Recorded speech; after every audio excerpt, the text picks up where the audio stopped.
মেয়ে দেখতে এসে বারবার ওয়াশরুমে যাওয়াটা স্বস্তির ব্যাপার যে নয় এটা এতক্ষণে বেশ ভালো মতোই বুঝতে পেরেছি। মেয়ের বাড়ির মানুষজন এতক্ষণে মনে হয় আমার নানান সমস্যা ভেবে ফেলেছেন। মেয়েটাও মুচকি মুচকি হাসছে। হাসাটাই স্বাভাবিক, কারণ ঘণ্টাখানেকের ভেতরে 7বার ওয়াশরুম থেকে ঘুরে আসাটা হাসারই ব্যাপার। আমি মেয়ের মায়ের দিকে তাকিয়ে বলি, আমি একটু ওয়াশরুম। মেয়ের মা আমাকে থামিয়ে দিয়ে বলে, কি হয়েছে বাবা তোমার? কিডনি সমস্যা নাকি? বারবার ওয়াশরুমে যাচ্ছ। এখন আর ওয়াশরুমে যেতে হবে না। সোজা মেয়ের সাথে একটু একটু কথা বলে দুজনকে একটু জানো, যাও। আমি বড় একটি ঢোক গিললাম। এই ভয়ের জন্যই তো বারবার ওয়াশরুমে যাচ্ছিলাম। আমি নার্ভাস হয়ে গেলে বারবার ওয়াশরুমে যেতে হয়, বিরক্তিকর। আমি মায়ের দিকে তাকালাম। উনি যে অনেক বিরক্ত সেটা টের পাচ্ছি। আম্মা মুচকি হেসে বলে, যা, মেয়ের সাথে একটু কথা বলে নে। আমাদের ডিসিশন তোদের উপর নির্ভর করছে। আমি কিছু বললাম না। মেয়ে বসা থেকে উঠে ধীর পায়ে হেঁটে যাচ্ছে। আমিও পিছন পিছন আসলাম মেয়ের সাথে। মেয়ে সোজা হেঁটে বাড়ির উঠানের একপাশে আসলো। এখানে বড় পরিসরে একটি ফুলের বাগান। বিদেশি গোলাপের জাত দেখি এখানেই। আমি ফুলগুলোর দিকে তাকিয়ে আছি। হঠাৎ মেয়েটা প্রশ্ন করলো, ওয়াশরুমে যাবেন নাকি মিস্টার? আমি লজ্জা মুখে মেয়ের দিকে তাকালাম। মেয়েটার নামই এখনও জানি না, তবে এবার ওয়াশরুমে কিছুতেই যাওয়া যাবে না।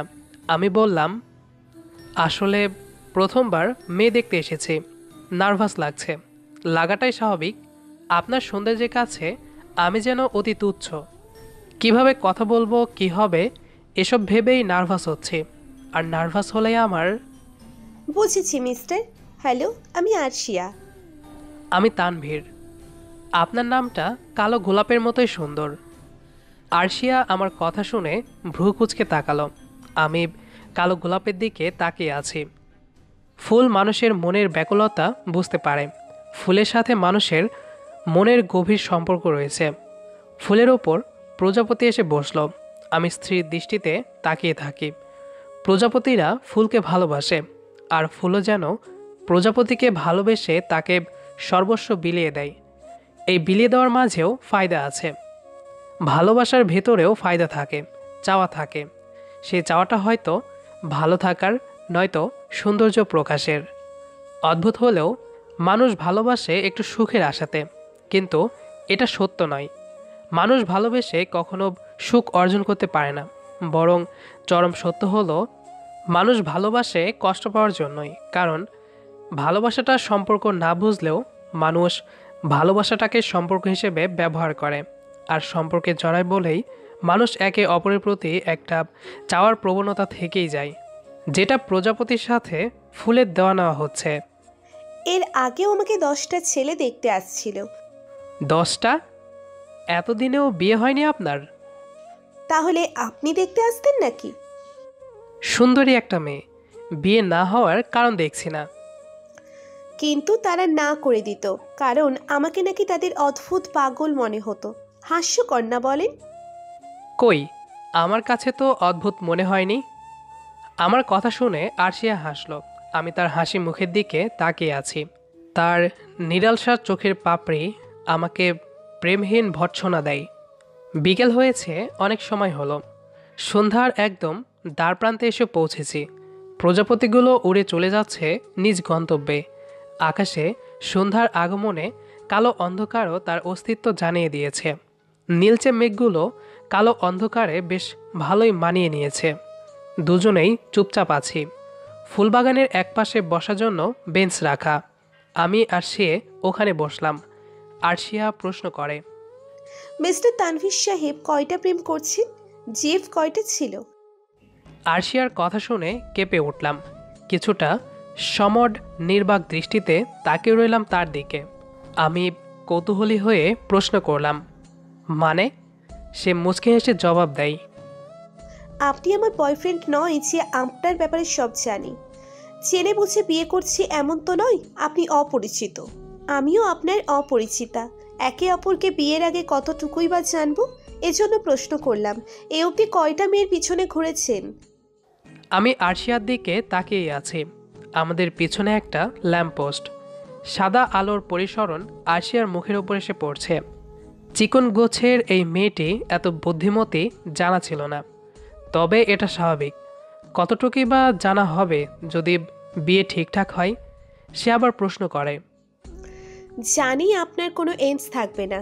আচ্ছা, কখনো কারোর জন্য হাত কাটছেন? কোনো মেয়ের হাতে চর খেয়েছেন? আমার হাতে চর খাবেন? এখন বুঝলাম আরশিয়াকে কেন সব ছেলেরা অদ্ভুত আর পাগল বলে বিয়ের কথাবার্তা ক্যান্সেল করে দেয়।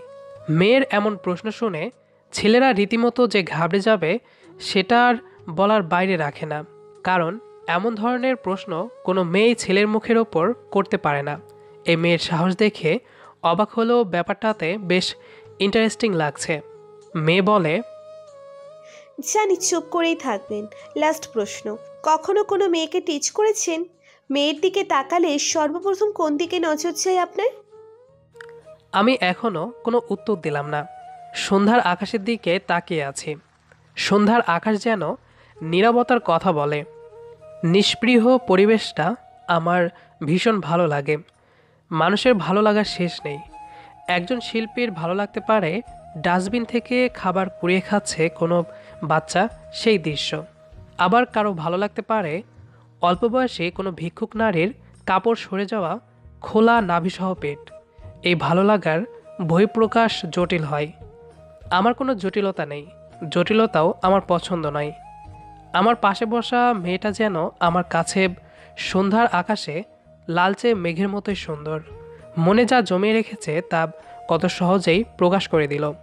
ইন্টারেস্টিং লাগছে। আমি বসা থেকে উঠে দাঁড়ালাম। এক পা বাড়াতেই আরশিয়া বলল, তাহলে আপনার সাথেও আমার বিয়েটা হচ্ছে না। মনের মতো কাউকেই পেলাম না। কোনো ছেলেই আমার কথার জবাব দেয় না। এভাবে এখানে বসে আমার কথা শোনে, যাওয়ার সময় পাগল বলে চলে যায়। 2-3 ঘন্টা পর মা এসে বলে, আরশি তোর বিয়ে ক্যান্সেল করে দিয়েছে। আমি মুচকি হাসি। এই হাসির বিশেষ কোনো কারণ নেই, তবে মনের ভিতরে একটা খচখচানি থেকেই যায়। বিয়ে জিনিসটা কারো কাছে যেন অনেক সহজ। কত মানুষেরই যেন মনে হয় বিয়ের পর সব ঠিক হয়ে যাবে, কিন্তু বিয়ের পর বাঁধে নতুন ঝামেলা। সেই ঝামেলার ভিতরে থাকতে চাই না আমি। হ্যাঁ, ঝামেলা মানুষের থাকবেই, কিন্তু জটিল কিছু যেন না হয়। যান, চলে যান আপনি। বাড়িতে যেয়ে না করে দিবেন, আমার সামনেও না করে দিয়ে চলে যান। আবার নতুন কারো অপেক্ষায় সেজে গুজে বসতে হবে তো। আমি আরশিয়ার চোখের দিকে তাকালাম। একটা বিষণ্ণতার ছাপ লেগে আছে। আমি তার দিক থেকে চোখ সরিয়ে নিয়ে একটা গোলাপ গাছের কাছে আসলাম। একটা ফুল প্রায় আধমরা হয়ে পড়ে আছে, সেটা তুলে নিলাম। আরশিয়ার পাশে এসে বসে বললাম, ফুল ছিঁড়লে সৌন্দর্যতা কমে যায়, তাই না? তবুও ফুল ছিঁড়তে হয়। ফুল গাছে ও কারো হাতে বেশি মানায়। ফুল যতই আকৃষ্ট করুক না কেন, ফুল ছিঁড়বে অনেকেই, এটাই নিয়ম। তেমনি একটা ছেলের স্বভাবের ভেতরে থাকে মেয়েদের পেছনে ঘোরাব। সামনে দিয়ে কোনো মেয়ে গেলে অনিচ্ছা থাকা সত্ত্বেও মেয়ের দু একটা কথা বলবেই। ইন্টেনশনের জন্য টিস জাতীয় বাক্য প্রকাশ করা হবেই। এটাই হলো ছেলে জাতি। ছেলেরা মেয়েদের তুলনায় বিপরীত লিঙ্গের প্রতি একটু বেশি আকর্ষণ অনুভব করে, মেয়েরাও করে। তবে মেয়েরা এই আকর্ষণ বা অনুভূতিকে কন্ট্রোল বা দমন করে রাখার অসাধারণ ক্ষমতা রাখে, যা ছেলেরা খুব কমই পারে। আরশিয়া আমার দিকে তাকিয়ে আছে। ওর চোখের চাহনি বলে দিচ্ছে সে কিছুটা অবাক হয়েছে, কারণ হয়তো তার ধারণাও ছিল না আমি তার কথার জবাবে কিছু বলবো। হয়তো সে ভেবেই নিয়েছিল আমি চলে যাব এখান থেকে। আমি মুচকি হেসে বললাম, অবাক হচ্ছেন আমি চলে না যেয়ে আবার বসলাম বলে? আরশিয়া চোখ সরিয়ে নেয়। আমি তার মনের ভাবনা পড়ে ফেলেছি। আমি হেলান দিয়ে আকাশ দেখছি। যারা চাঁদ বা আকাশ দেখে তারা কোনো না কোনো কিছু চিন্তা বা কারো চিন্তা নিয়েই এগুলো দেখে। আপাতত আমার চিন্তা ভাবনা সব আরশিয়াকে নিয়েই। আমি আকাশ দেখতে দেখতে আবার বললাম, দু একটা প্রেম ছেলেরা যদি নাই বা করে তাহলে সে কিসের ছেলে? কারো না কারো ভাবনা প্রতিটা ছেলে একটু হলেও ভেবে থাকে। সেক্ষেত্রে আমি একটু মনে হয় বেশি এগিয়ে। ক্লাস 5-এ পড়ার সময় তিন্নি নামের মেয়েটাকে অনেক ভালো লাগতো। সোজা যে বলেছিলাম, তুমি এত চটপট করে কথা বলবা না, আমার টিফিন মিস হয়ে যায়। মেয়েটা বোকাশোকা দৃষ্টিতে চেয়ে প্রশ্ন করে, মানে? আমি বলেছিলাম, তোমাকে দেখলেই খাবারের কথা ভুলে যাই আমি। 5 পাস করলাম, মেয়েটার সাথে দেখা হলো না তেমন। ক্লাস 10-এ এসে রিয়া নামের একটা মেয়েকে বলেছিলাম গোলাপ ফুল স্টাইলে হিজাব দিয়ে আসবে না।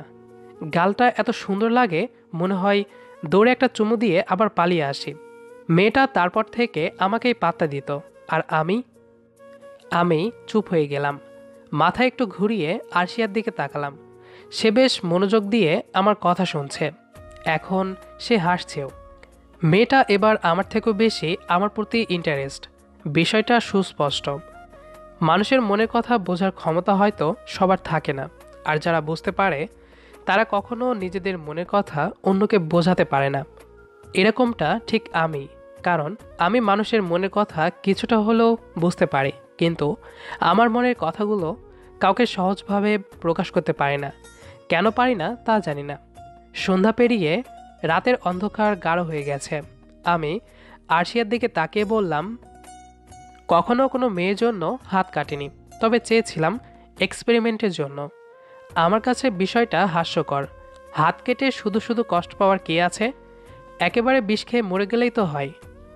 যারা হাত কাটতো তাদের কখনো আমি উপদেশ দেইনি, বরং 1 বোতল বিষ কিনে হাতে ধরিয়ে দিয়ে আসতাম আর বলতাম, এভাবে কষ্ট পাওয়ার থেকে একেবারে মরে যাও, তাহলে এই যন্ত্রণা থেকে মুক্ত। না থাকবে প্যারা, আর না হবে কষ্ট। পরে দেখতাম তারা এসে আমার সাথে বলতো, তোমার জন্যই আজ কষ্ট ভুলে বেঁচে আছি। নিজেই অবাক হতাম। আরশিয়া শব্দ করে হাসল। সদ্য দেখতে আসা মেয়েটা আমার কথাগুলো এত আগ্রহের সহিত শুনছে যেন এর আগে কখনো কোনো ছেলে তার সাথে এভাবে কথা বলেনি। আমি মুচকি হাসলাম। দক্ষিণ দিক থেকে বাতাস আসা শুরু করেছে। ফুলবাগানের ওপর দিয়ে বাতাস সোজা আমাদের গায়ে এসে লাগছে। বাতাসও যেন মানুষের মনের আকুলতা বুঝতে পারে, মনকে হালকা করে দেয়, প্রশান্তির ভাব এনে দেয়। আমি আবার বললাম, মেয়েরা যেন শুভ্র ফুলের ন্যায়। মেয়েরা সুন্দর, সাজতে পছন্দ করে।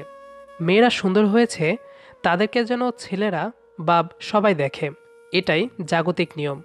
মেয়ে আর ফুল একই ধাঁচের, সবাই তাকাবেই, বিশেষ করে ছেলেরা। আর মেয়েদের শারীরিক গড়ন অনুসারে সৌন্দর্য আরও বৃদ্ধি পায়। সেই সৌন্দর্য প্রদর্শন করলে ছেলেরা সর্বপ্রথম বুক, পেট, ব্যাকসাইড দেখবেই। সেই সৌন্দর্যকে প্রদর্শন নয়, বরং সাজিয়ে গুছিয়ে রাখতে হয়। তবে কে কেমন দৃষ্টিতে মেয়েদের দিকে তাকায় আমার জানা নেই। আমি কোনো মেয়েকে দেখলে প্রথমে তার চোখের দিকে তাকাই। যে মেয়ের চোখ সুন্দর সে মেয়ে গোছালো হয়, যেটা আপনার মাঝে আছে। তবে হ্যাঁ, আমি মেয়েদের পেছনেও ঘুরেছি, 2-1টা প্রেমও করেছি, টিজও করেছি, তবে অভদ্রদের মতো নয়। স্কুল কলেজে থাকতে প্রতিটা ছেলেই এমন হয়। তার জন্য সব ছেলে যে বেয়াদব হবে এমন নয়। গোলের ভিতরে শার্ট খুলে হাত বের করে ব্লেড দিয়ে হাত কাটা ছেলেটাও জানে প্রিয় মানুষকে না পাওয়ার কতিপয় কষ্ট কতটুকু। তার মানে এই নয় যে সে তার বউকে ভালোবাসা দিতে পারবে না। সিগারেটের প্যাকেট শেষ করা অন্ধকারে বসে থাকা ছেলেটাও জানে প্রিয় মানুষ হারালে বিষয়টা যেন মধু হয়ে যায়। পৃথিবীর সব কিছু একটা নিয়মের ভেতরেই চলে। এই নিয়ম আমি আপনি বদলাতে পারবো না। আপনার সাথে ঘুরতে যাওয়া আপনার স্বামী কোনো মেয়ের দিকে তাকাবে না, এটার কোনো গ্যারান্টি আপনি বা সে কখনো দিতে পারবে না। তার মানে এই নয় যে সে আপনাকে ভালোবাসে না। আসি তাহলে মিস আরশিয়া, আপনার প্রশ্নের জবাব এতদিন ছেলেরা দিত না, তার কারণ তারা মনে করত যদি সত্যি বলে দিই তাহলে এই বিয়ে এমনিতেই হবে না। আবার যদি মিথ্যে বলি পরে যদি আপনি জানতে পারেন সেটা নিয়ে ঝামেলা সৃষ্টি হবে, হয়তো এটা ভেবেই দিত না। কিন্তু কোনো মেয়ে প্রথম দেখতে আসা ছেলেকে এমন প্রশ্ন করার সাহস পায় না। আপনি অনেকটাই সাহসী। কথাগুলো বলে উঠে দাঁড়ালাম। আরশিয়া বসে আছে, আমি ফুলটা ওর পাশে রেখে দিয়েছি। আমি দূরে এসে দাঁড়ালাম। আরশিয়ার দিকে তাকাতেই সে উঠে দাঁড়ালো। আমাকে বলল, একজনকে ভালোবাসতাম, সে ভালোবাসাটাকে মূল্যই দেয়নি, তাই কখনো কাউকে বিয়ে করব এটা ভাবনা থেকে বেরই করে দিয়েছিলাম। কিন্তু পরিবারের কথা ভেবে রাজি হয়ে যায়। শুরু হয় ছেলে দেখার মিশন, কিন্তু কাউকে যেন মনের মতো করে পাচ্ছিলামই না, তাই এমন প্রশ্ন করতাম, কিন্তু কখনো কেউ উত্তর দেয়নি। আপনিই প্রথমবার দিলেন। তাহলে কি আপনি আমাকে বিয়ে করবেন বলে ভাবছেন? করিয়েন না বিয়ে। যাকে ভালোবাসতেন তার প্রতি ভালোবাসা জমিয়ে রাখুন। হাস্যকর লাগছে? ভালোবাসা হারিয়েছে, পরিবারের কথা পরে এসে ভাবছেন। যাই হোক, আমি কখনো কোনো মেয়ের থেকে চর খাইনি, তবে ভবিষ্যতে খেতে পারি। মানে খাবেন কেন? পরে দেখতে পারবেন। আসি। আরশিয়াকে দেখে আসছিলাম, সপ্তাহখানিক হয়েছে। ব্যস্ততার জন্য ঠিক খোঁজ নিতে পারিনি। সন্ধ্যা হয়ে গেছে। অফিস থেকে বের হয়েছি আমি, তখনই বৃষ্টি শুরু হয়। আমি গান প্লে করে যাচ্ছিলাম, এমন সময় ফোনটা বেজে উঠল। অচেনা একটি নাম্বার থেকে কল এসেছে। রিসিভ করতেই ওপাশ থেকে বলল, আপনি কখনো কোনো মেয়ের সাথে বৃষ্টিতে ভিজেছেন? কণ্ঠটি চেনা। মেয়েটা আরশিয়া। আমি ফোন কেটে দিলাম। বাড়ির রাস্তা থেকে গাড়িটা উল্টো দিকে ঘুরিয়ে আরশিয়াদের বাড়ির দিকে যাচ্ছি। কয়েক মিনিট পরই ওর বাড়ির ভেতরে আসলাম। কেন জানি মনে হচ্ছে আরশিয়া তার গোলাপ বাগানের সেই বেঞ্চের ওপর বসে আছে। আমি গাড়ি থেকে নেমে সোজা সেখানেই যাই। আরশিয়া বসে আছে বৃষ্টিতে, হাতের মধ্যে অনেকগুলো গোলাপ রাখা। আমি যেয়ে পাশে বসলাম। সে আমার দিকে তাকিয়ে মুচকি হাসল। আমি বললাম, হ্যাঁ ভিজেছি তো। অ্যাঁ, হুম, এই যে আপনার সাথে ভিজছি। আপনি না আসলেই অদ্ভুত। এতদিন তো আপনি অদ্ভুত ছিলেন। নেন, ফুলগুলো আপনার জন্য। ফুল দেওয়ার সময় বেশিরভাগ মানুষ প্রপোজ করে, আপনি করুন। আমি পারি না। কেন পারবেন না? বলুন, আমি আপনার বাচ্চার আম্মু হব। আমি ফাজিল, চর খাবেন আপনি। সেদিনই তো বলেছিলাম কারো চর খাইনি, তবে ভবিষ্যতে খেতে পারি। বুঝতে পারছেন তো এবার? সে মুচকি হাসল। ফুলগুলো আমাদের বসার মাঝখানে রাখে। বেশ জোরে বৃষ্টি হচ্ছে।